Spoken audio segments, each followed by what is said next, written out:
Gracias, hermano Orlando, por las palabras. Gracias por la iglesia, por la oportunidad de poder adorar al Señor juntos acá. Como adventistas, nos sentimos como familia donde estamos. Es la primera vez que estoy acá, pero me siento como familia, como si nosotros conociéramos todos hace tiempo, de manera que es muy gozoso estar acá con ustedes. Estamos en el invierno, y hay invierno en Brasil, donde vivimos a invierno, pero un poco distinto de este invierno acá. Estava verificando a temperatura, quando chegamos estava a 7 grados. Mais ou menos tranquilo para vocês. O inverno allá onde vivimos estava verificando a temperatura 22 grados. Inverno tremendo para nós. Assim que estamos, onde nasci é mais ou menos frio, sul de Brasil. Pero hace tempo que vivimos, então desacostumbramos do frio de maneira espetacular. E aí, quando verificamos, perguntava, amanhã sábado estará frio? Não, estará mais ou menos. Então, estou assim como uma primavera, pero estamos bem. Uma alegria estar acá com vocês. Hablava de minha família, tenho 3 hijos hombres, e 2 nietas e um nieto, que vivem em São Paulo, por aí, os netos. E minha esposa agora está com os netos aí. Pero a grande alegria que temos quando os netos chamam por vídeo para uma charla, para nos encontrar por vídeo, quando a abuela chama as nietas, a primeira coisa que a nieta pergunta, ¿dónde está o abuelo? Imagina a alegria de minha esposa quando escuta esta pergunta. Eu me quedo muito feliz com isto. Hermanos, hoy vamos a abrir la Biblia. Vamos a abrir la Biblia, un libro no tan conocido, muy pequeño, Habacuc. Hay un libro en la Biblia llamado Habacuc. Está ahí cerca de Malaquías, Zacarías, Ageu, Sofonías y Habacuc. Después ven Nahum y ahí va volviendo. Habacuc es un libro que tiene solo 3 capítulos. 56 versículos. Pero há uma história muito interessante acá, muito poderosa, e para nós que vivemos de crise em crise, e acá quando se habla com gente que vive acá, nos dizem assim, pastor, tu não sabes o que é viver sempre em crises. Sim, há um tipo de crises acá, pero há outros tipos de crises em outros lados. Eu creio personalmente que nós vamos vivir de crisis em crisis hasta el final. Termina uma crise, não termina e já empezamos outra crise. De saúde, financeira, econômica. Agora estão anunciando uma crise econômica mundial. Por 2 fatores. Por la pandemia e outra por la guerra entre Rússia e Ucrânia. O 4º maior produtor de trigo é a Ucrânia. E já tem a metade de suas terras devastadas por la guerra. Então se anunciam por aí que tendremos uma crise de falta de comida, de trigo. A Argentina produz muito trigo, pero há uma crise mundial sendo anunciada. E nós como adventistas, como vivimos? Há uma história muito interessante acá. E habla do profeta Habacuc. Habacuc, na época de Habacuc, reinava Joaquim. Joaquim era rei de Israel. Não estamos falando acá de um reino secular, e sino de um reino de Israel, o Hijo de Deus, los hijos de Deus. E este reinado de Joaquim teve a marca da violência, teve a marca da ausência de uma justiça verdadeira.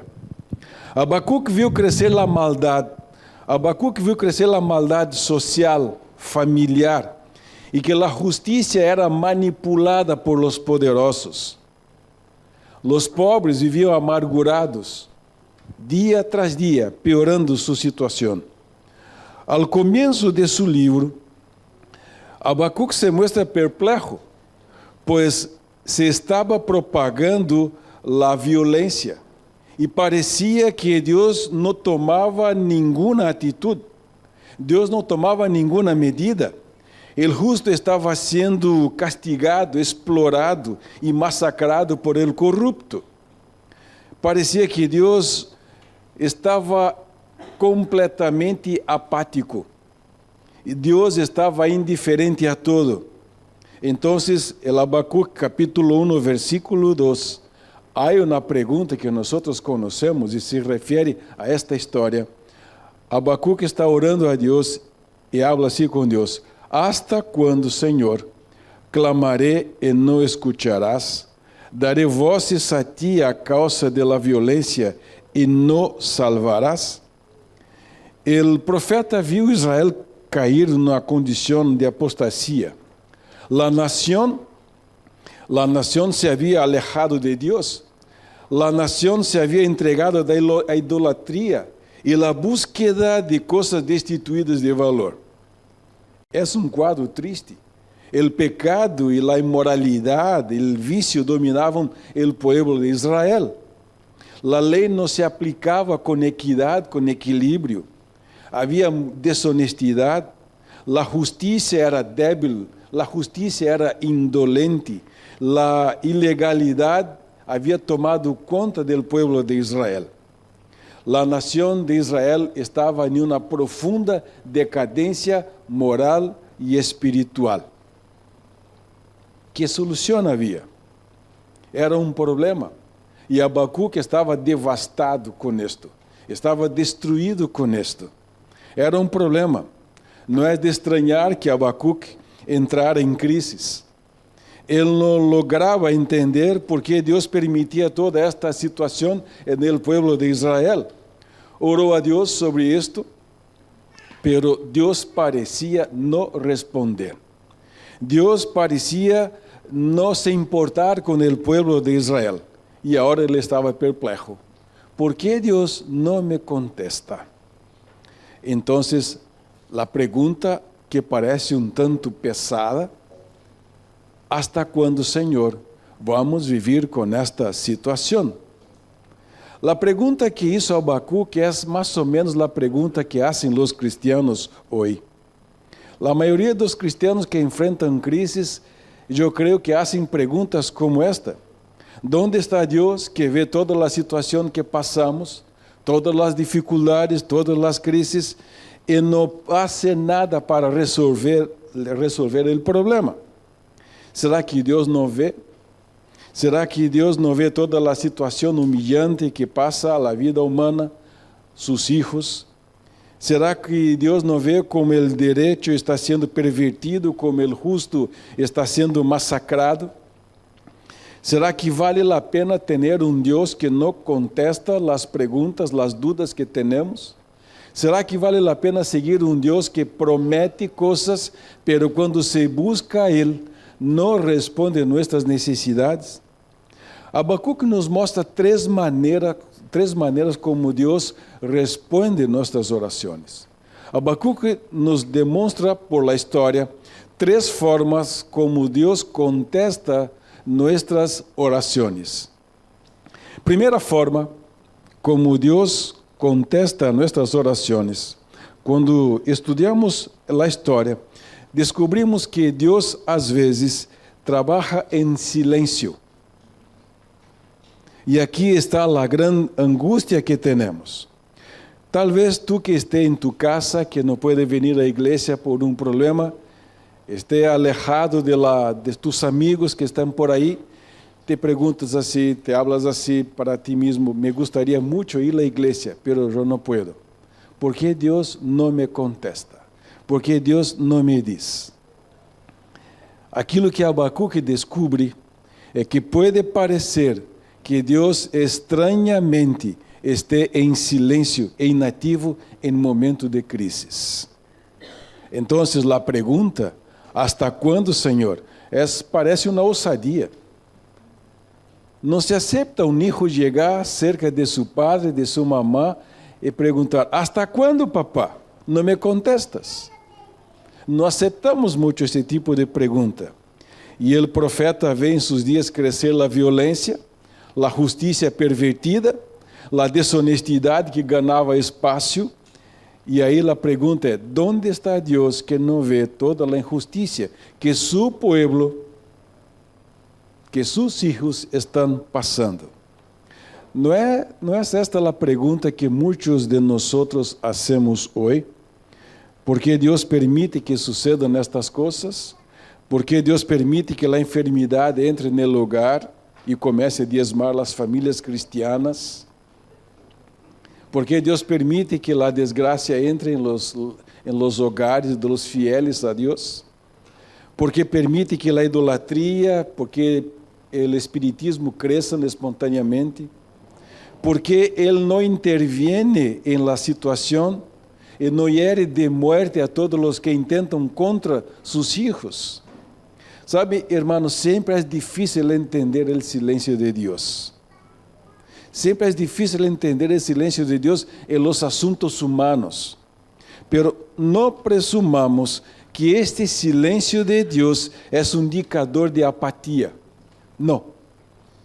Deus, lejos de Deus está de Deus de ser um mero espectador. Deus não está desinteressado de nossas lutas, de nossas situações de dificuldade. Deus não está lejos de entender os assuntos de las pessoas, de seus filhos. Todo está bajo de seu controle. Todas as coisas estão bajo suas poderosas manos. Há uma coisa que me gusta pensar, e eu creio assim: Deus não se apresura nem se precipita. Nós creemos assim, no silêncio de Deus. Deus não está com os olhos cerrados, Deus não está com os ouvidos tapados, Deus não está com as mãos encorridas, Deus não está com a mente alienada, Deus não está com os pensamentos lejos de los dramas humanos que enfrentamos em la vida. A palavra de Deus nos orienta dizendo que em Lucas capítulo 18, Deus não hará justiça a seus escorridos que clamam dia e noite. A Bíblia diz isso. Nós conhecemos que Deus sabe incluso o cabelo que cai de nossa cabeça. Pero ¿por que Deus trabalha em silêncio muitas vezes? Por uma coisa muito sencilla. Porque o cristiano tem que viver por la fé, aunque não tenha a resposta que ele gostaria de ter.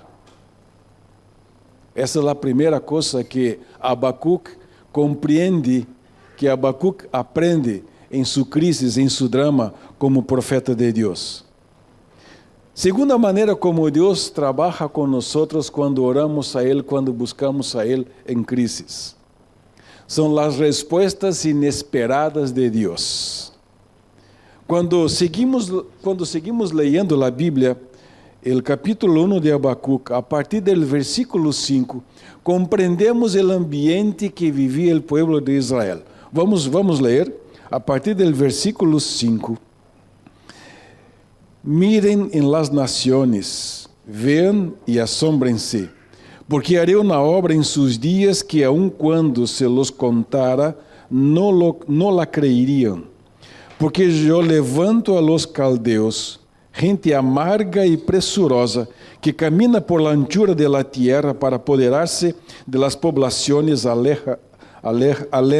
ajenas. Es formidable y terrible, de la misma proceden su justicia y su exaltación. Sus caballos son más ligeros que leopardos y más feroces que lobos nocturnos. Sus jinetes se despliegan con rapidez, vienen de lejos y vuelan como águilas que se apresuran a devorar. Todos ellos vendrán a la presa, el terror los precede, juntarão cautivos como arena, escarnecerão a los reis e a los príncipes se reinarão de toda fortaleza, levantarão terraplenes e la tomarão. Luego passarão como el huracán e ofenderão e atribuirão sua força a su Deus. Percebe a maneira inesperada como Deus contesta a Abacuc? Primeiro, Abacuc ora, pide reclama de Deus e Deus não lhe contesta. Aí quando Deus decide contestar, responder a Abacuque, responde de maneira inesperada. Durante muito tempo parecia que Deus não estava escutando a Abacuque, não estava respondendo, importando, preocupado com a situação do povo. Então, quando respondeu, o que dijo foi mais misterioso do que o silêncio de Deus. Não parece assim contigo às vezes, quando ora a Deus, não tem a resposta, e quando vem a resposta, parece que as coisas se passam contrário àquilo que tu estás clamando? Abacuque tinha claro que Deus deveria castigar a nação e depois produzir uma espécie de reavivamento. Pero quando Deus dijo, estou respondendo a tua oração, enviando ao exército caldeu, os babilônicos, a nação mais ímpia que tinha neste tempo, então Abacuque não entendeu mais nada. Não entendia o silêncio de Deus, ao menos agora, quando Deus contesta desta maneira. Estamos falando de los hijos de Deus, e Deus chama a nação ímpia, a pior que tinha, para contestar a oração de Abacuque. O que pensariam os hijos de Deus, os hijos de Israel, quando escutassem que Abacuque havia orado a Deus, e Deus havia contestado a oração, e agora venia uma nação ímpia para destruí-los? Deus respondeu à oração do profeta de uma forma inesperada. Abacuque recebeu um susto, porque Deus enviaria os caldeus. E Deus respondeu a sua oração, pero respondeu de uma forma, de uma maneira que ele não queria. Todos temos tendência de prescrever, às vezes, a Deus as respostas a nossas orações. Não é assim? Oramos a Deus com a solução. Deus, eu estou necessitado deste tema acá. Por favor, contesta-me assim. Dê-me isto. Eu necessito isto acá. Eu estou com um problema e necessito esta solução. E parece que Deus está ali parado, sentadito, esperando que nós digamos, Deus, necessito isto. E Deus está já, obediente, entregando-nos aquilo que nós imaginamos que necessitamos. A gente que chega quase ao absurdo de ensinar a Deus como ser Deus. Necessitamos entender uma coisa. Deus é livre. Ele faz o que quer quando quer. A fé que triunfa é aquela fé que descansa em la dificuldade. A fé que triunfa é a fé que confia em Deus, aunque não tenhamos paz. A fé que triunfa é aquela que, quando pedimos paz, recebemos privações, recebemos problemas e não contestamos a Deus, não criticamos a Deus. Suas respostas, às vezes, as respostas de Deus podem, às vezes, parecer estranhas, muito estranhas. Podem parecer sem sentido, pero é assim como Deus, às vezes, nos trata e atua. Um exemplo drástico, os hermanos de José venderam a ele como escravo. E encontramos esta história em Gênesis, capítulo 37. Assim foi ao Egipto, pero muitos anos mais tarde se encontraram outra vez. E aí leemos o capítulo 45, quando José diz a seus irmãos, não foram ustedes que me enviaram ao Egipto, e sino Deus. José compreendia claramente a resposta de Deus. José se sentia, quando era jovencito, que ele teria alguma coisa distinta de seus irmãos, pero quando foi ao Egipto, escravo, ao cárcel, tinha a compreensão correta que Deus estava manejando sua vida. Como pode ser? Pero ele compreendia um princípio fundamental da vida, que é caminhar por la fé. E quando tratamos com Deus, sempre devemos estar preparados para o inesperado. Inesperado significa pedir paz e Deus enviar tribulação. Tu estás preparado para isto?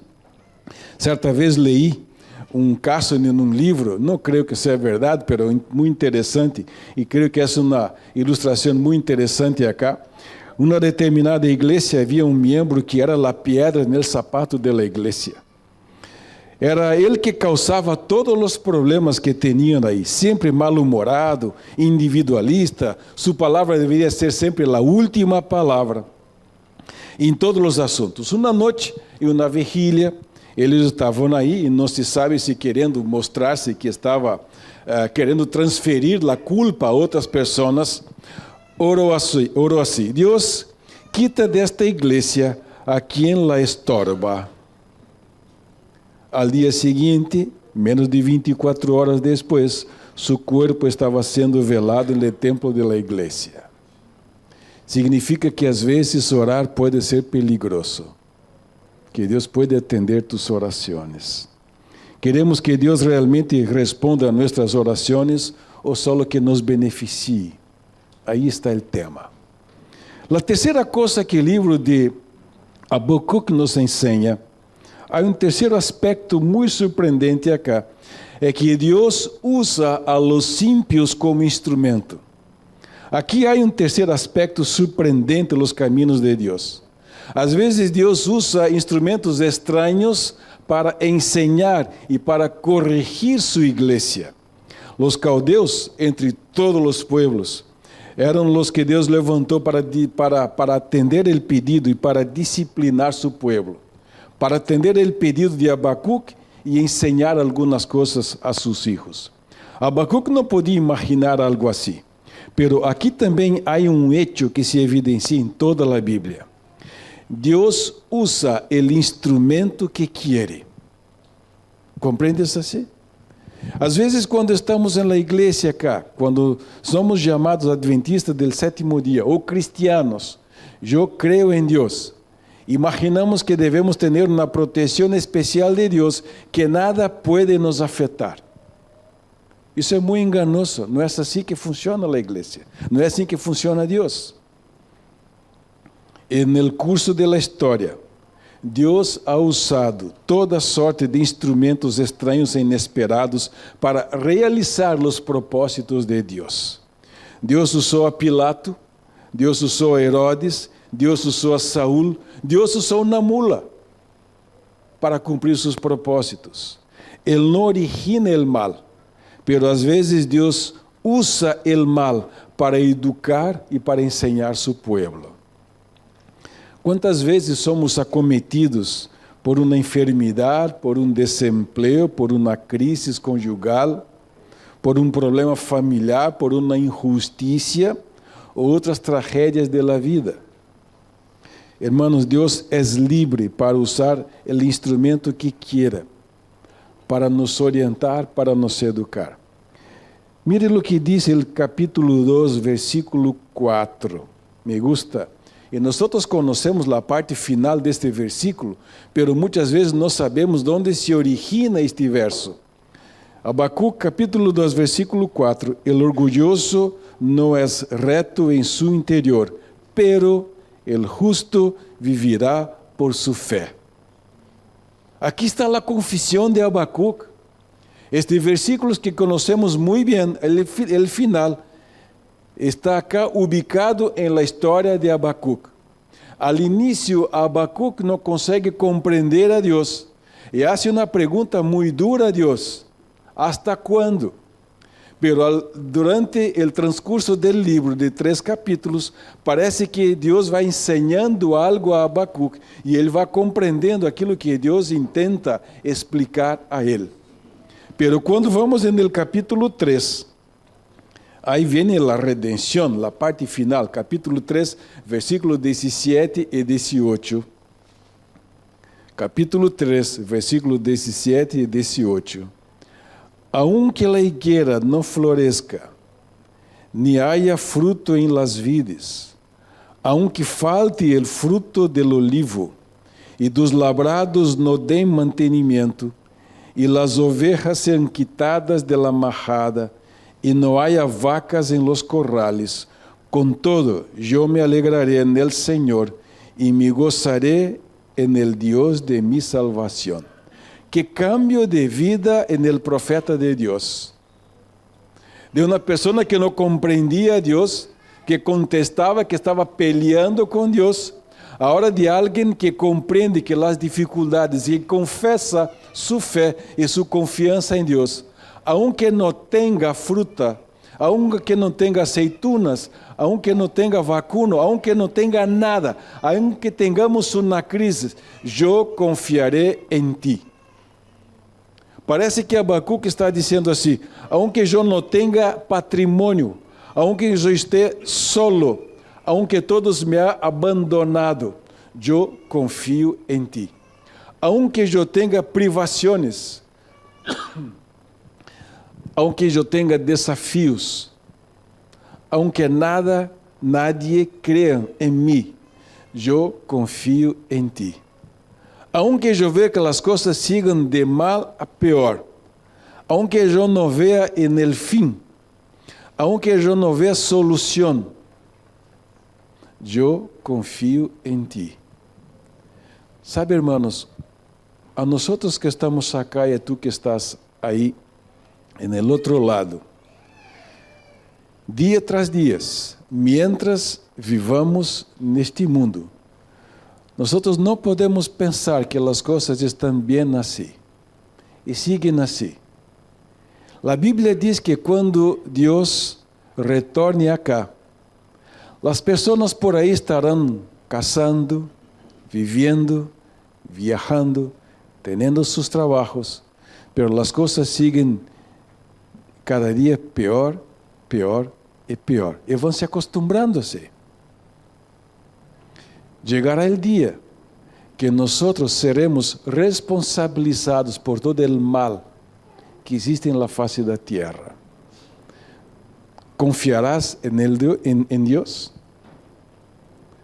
Cuando recibir una acusación injusta, cuando la situación del pueblo de Israel, con Habacuque, la injusticia reina, ¿confiarás en Dios? Quando te sientes solo haciendo alguma coisa que tu crees que é a verdade, que é o correto, estás quase abandonando porque nadie hace assim, seguirás confiando em Deus? Sabe, hermanos, dia a dia, nossa fé será testada. Nós seremos espiritualmente sacudidos. Seguiremos confiando em Deus? Habacuque nos ensina que a resposta à crise é a fé. A segurança não brota de emoções, e sim de uma fé viva. E aquele que crê, Habacuque ensina assim, aquele que crê não se abate. Aunque a higuera não floresca, não haya vacas em los corrales, contudo, eu me alegraré en el Senhor. Sabe, me gusta muito no culto de final del año, en Navidad, por aí, quando venimos acá, culto de gratitud a Deus por tantas bendiciones, nos alegramos com esto. Pero o grande teste del cristiano é se alegrar durante a tribulação, durante a dificuldade. Quantos amigos, quantas pessoas da família perdimos em la pandemia? E Deus sigue dizendo, confie em mim. Buscamos respostas de Deus, e Deus está em silêncio. E quando contesta de maneira estranha, e às vezes utilizando o mal para nos ensinar alguma coisa.